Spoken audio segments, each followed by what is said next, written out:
আল্লাহর নবী সাল্লাল্লাহু আলাইহি ওয়াসাল্লাম বলছিলেন, এই দুনিয়াতে যা কিছু আছে পুরা দুনিয়াতে, তার মধ্যে আমার তিনটা জিনিস পছন্দ। কয়টা ভাই?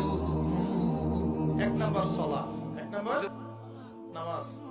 এটা আমার চোখের শীতলতা। নামাজ দাঁড়ালে আমার হৃদয় শান্ত হয়, চোখ ঠান্ডা হয়ে যায়। এটা নবী সাল্লাল্লাহু আলাইহি ওয়াসাল্লামের পছন্দের। দুই নাম্বার, পুরা দুনিয়ার মধ্যে আমার পছন্দ হচ্ছে সুগন্ধি। কি পছন্দ?